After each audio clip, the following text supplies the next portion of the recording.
অনেক টেকনিশিয়ান কি মনে করে যে এটা যদি মনে এটা শর্ট হয়ে যাচ্ছে, এগুলো দাব দাব দাব দাব করে খালি উঠাই দেয়। আমি তো করি। এই যে 4G নেটওয়ার্ক যদি সমস্যা হয়, আমাদের কোন কোন জায়গাতে সমস্যা হতে পারে?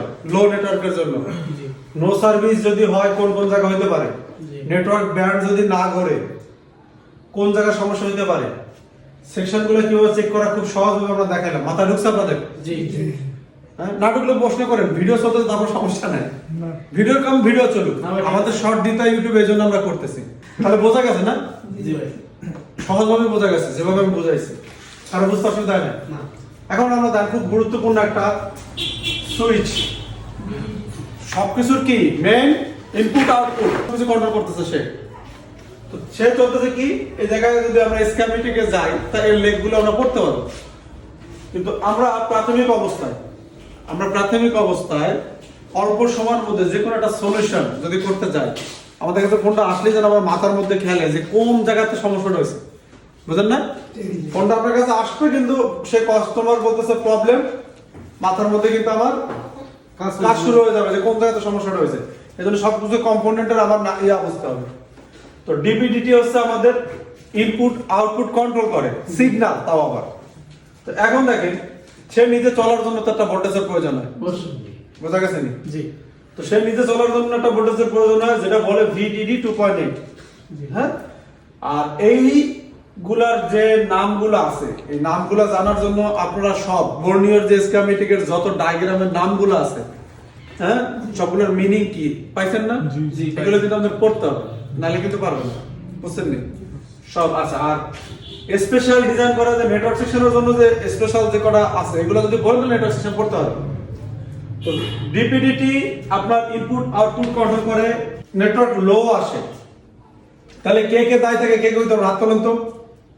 একজন কল লাগবে না, আমি শুধু হাত দেখবো। 4G তে যদি নেটওয়ার্ক লো আসে, আপনি আইসি সেন্স করছেন নেটওয়ার্ক তাও লো আসতেছে, একজন, দুইজন, তিনজন, চারজন, পাঁচজন, যাক সে তো অনেক দুর্বল পারছে। আপনি কি পারবেন না? না পারতেছেন না? 6 জন ভাই, আপনি বোঝেন নাই? তাহলে 7 জনই মাশাআল্লাহ বুঝতে পারছেন, আলহামদুলিল্লাহ। এখন আছে এর পরেও যদি মাই মিস্টেক হয়, আমাদের লাস্টে সন্দেহ যাবে ডিপিডিটি, ইম্পর্টেন্ট পার্ট। এখন কথা আছে যে ভাই ডিপিডিটি ওই জায়গায় দেখালেন, আমাদের ভোটে কই এই জায়গায় কি ডিপিডিটি আছে? জি না।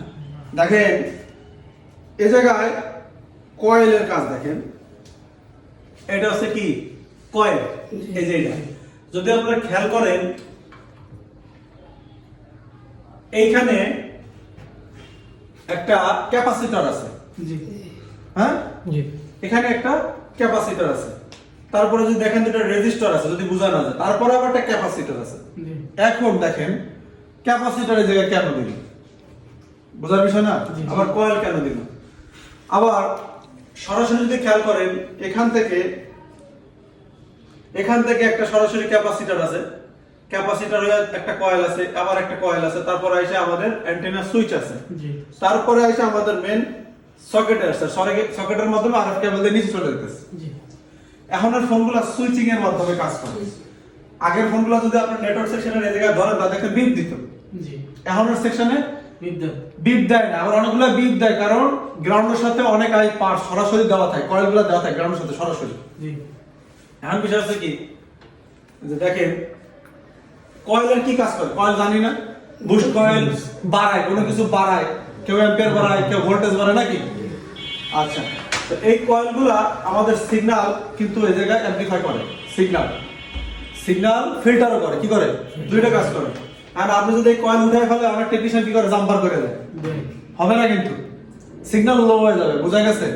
আপনি চাইলে এগুলো জাম্পার করতে পারবেন না। এখন বিষয়টা আছে কি, তো দেখেন এইখানে একটা, এই কয়েলের পাশেই আমরা দেখতে পাইতেছি যে একটা ক্যাপাসিটর। তাহলে এটা কিন্তু ভাববার বিষয় যে এই জায়গাতে একটা ক্যাপাসিটর কেন দিল, তাহলে ওই পাশ থেকে কোনো ভোল্টেজ আসতেছে, কি আসতেছে? ভোল্টেজ।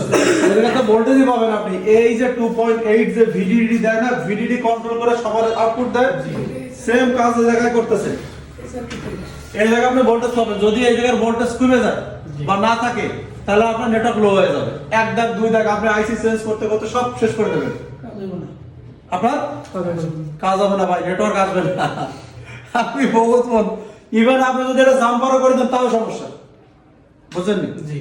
আপনি যদি সেম লাগায় কোন রানিং ফোনে দেখেন যে ভোল্টেজ হবে, আপনি তাহলে একটা জিনিস দেখতে হবে, আপনি কিন্তু দেখবেন যে অনেক ফোনে 1.8 ভোল্টেজ সরাসরি আপনি এই জায়গায় পাবেন। কোন জায়গায়? এই জায়গায়, সিগন্যালের এই লাইনে। এই ভোল্টেজটা যায় সাববোর্ডে যায়, ফ্রিকোয়েন্সি আকারে ভাগ হয়ে ভোল্টেজ কমে যায়, সাববোর্ডে শর্ট হয়, অনেকভাবে শর্ট হয়। কিভাবে শর্ট হয়? আমরা যদি আপনার এই জায়গায় দেখাই, তাহলে এদিকে আমি একটা জিএসএম লাইন রাখি, যদি ধরেন এইটা ধরেন আমি রাখলাম জিএসএম লাইন, এই যে এই লাইনটা দিলাম, এই যে এইটারে, আর এইটা হচ্ছে আমাদের মেইন গ্রাউন্ড, জিএন ধরেন জিএন ডি, এই যে। তো যদি আপনি দেখেন এই জিএসএম লাইনটা পজিটিভ লাইন না, এই জায়গায় আপনি কয়েল পাবেন অনেক ভাবে, এই যে এভাবে সরাসরি পাইলেন, ঠিক আছে। তারপর আবার এই ক্যাপাসিটর পাইলেন ফিল্টারেশনের জন্য,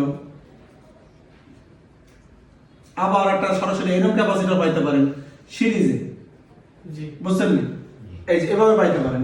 আবার সরাসরি কয়েল পাবেন এরকম করে ডাইরেক্ট গ্রাউন্ড করে দিয়েছে। আর এই জায়গায় কিন্তু সিগন্যাল আসতেছে, সিগন্যালের সাথে যখন কয়েল এভাবে দেওয়া হয় গ্রাউন্ডের সাথে, তখন অ্যামপ্লিফাই হয়, ফিল্টারেশন হয়। কি হয় বুঝছেন নি? এটা আরো ডিপলি আমরা বুঝাই দেবো। তো এইটা যদি আপনার মিস্টেক হয়ে যায় তাহলে আপনার সিগন্যাল লো হয়ে যাবে। অনেক টেকনিশিয়ান কি মনে করে যে এটা যদি মনে এটা শর্ট হয়ে যাচ্ছে, এগুলো দাব দাব দাব দাব করে খালি উঠায় দেয়। ওস্তাদ আমি তো করি আলগা। এই যে, দেখছেন এই কাম করে। হ্যাঁ মনে করছে কি যে এর সাথে এটা গ্রাউন্ড করলো কেন কোম্পানি, এগুলা যে কি অ্যামপ্লিফাই করতেছে, বুঝছেন নি? আপনি যদি এগুলা রিমুভ করে দেন আপনার নেটওয়ার্ক লো হয়ে যাবে, আপনি যাই করেন না কেন। তো এইগুলা আপনার পাবেন। আর এই জায়গায় যে দেখতেছেন, এই জায়গাতে আপনি দেখতেছেন এটা ভোল্টেজ আসতেছে, এই জায়গায় আপনি ভোল্টেজ অনেক সময় 1.7 2.2 2.5 এরকম আপনি যদি দেখেন চেক করেন, এই মেইন জায়গায় ভোল্টেজ পাবেন। হ্যাঁ, এবার ক্যাপাসিটর আপনি যদি চেক দেন, ক্যাপাসিটর তো আপনি জিআর সিরিজে যেটা আছে এই পাশে পাবেন, ওই পাশে তো পাবেন না। জি। হ্যাঁ, কিন্তু যদি কোনো সিগন্যাল হয় সিগন্যাল আউটপুট হবে, যদি কোনো ভোল্টেজ হয় ভোল্টেজও কিন্তু ফিল্টারেশনে আউটপুট দেয় ক্যাপাসিটর। তো এখান থেকে কয়েল এই পাশে আসবে, এই যে সাদা সাদা যে একটা ডটের মধ্যে দেখেন, যদি কোনো ব্লু কালারের একটা কয়েল নিয়ে নেটওয়ার্ক সেকশনে কয়েল, তারপরে এই ক্যাপাসিটর ফিল্টারেশন করতেছে, তারপর এই রেজিস্টার কিছুটা ভোল্টেজ কমাই দিচ্ছে, কমাই দেওয়ার পরে তারপর এই জায়গায় আসছে, এই জায়গায় আসছে সিগন্যাল, কি আসতেছে? সিগন্যাল। আর সিগন্যাল আসতেছে। এই সিগন্যালের আমরা জানি না, সিগন্যালে আরো ফোর্স বাড়াইতে গেলে কিভাবে, সহজভাবে বললে যে পানি যাওয়ার জন্য তো ড্রেনের প্রয়োজন, নাকি একটা জায়গা দরকার না, যাতে দৌড়াবে, যত প্রেসার বেশি তত সিগন্যাল দৌড়াবে। তো এই জায়গায় অনেক সিগন্যাল স্ট্রং করার জন্য আলাদাভাবে কোম্পানি ভোল্টেজ দেয়, বুঝছি? তো ডিপিডিপটি অনেকগুলো পাবেন না, কিন্তু ওই যে ভোল্টেজের কার্যক্রম কিন্তু এভাবে আপনি প্রত্যেকটা ফোনে পাবেন। আপনার বাইর করতে হবে যে এই জায়গাটা ভোল্টেজ আসে, হয়তোবা আপনি কোনোটা নেই ঘোড়ায় পাবেন ভোল্টেজ, কিছু কিছু মডেল আছে আমি বলে দিতে পারবো যেগুলোর আপনি ঘোড়ায় ভোল্টেজ পাবেন এই জায়গায়, ঠিক আছে? চেক করলে এখানে 1.8 এর মতো পাবেন। আর কিছু কিছু আছে এখানে পাবেন না, ফিল্টারেশনের সিগন্যাল মডিফাই এখানেই আপনার ফ্রিকোয়েন্সি জেনারেট করে। আবার কিছু কিছু ফোন আছে এখানে ভোল্টেজ আসে, যেটা এখানে আরএফ কেবলের মাধ্যমে সাববোর্ডে যাওয়ার পরে সেটা তো ভোল্টেজ ডিস্ট্রিবিউটর ওখানে পাওয়া যায় না, বুঝছেন? আবার কিছু কিছু ফোন কিন্তু এখানে পাবেন না, সুইচিং এর মাধ্যমে যদি ডিপিডিটি থাকে সুইচিং এর মাধ্যমে সে ভোল্টেজ নিয়ে ও নিজেই ডিভাইডেড করে দেয়। এক এক ফোনের প্রোটোকল এক এক রকমের। এখন আসেন, তাহলে এটা একটু বোঝা গেছে আমাদের। আমাদের কোনো ফোন যদি আসে নেটওয়ার্ক লো হয়, তাহলে আমরা কি এখন হাতিয়ার আছে না তিনটা আমার হাতে? জি। হ্যাঁ, আচ্ছা একটু থাক আমাদের একটু ইয়ার জন্য, বাকিটা আমি দেখাই।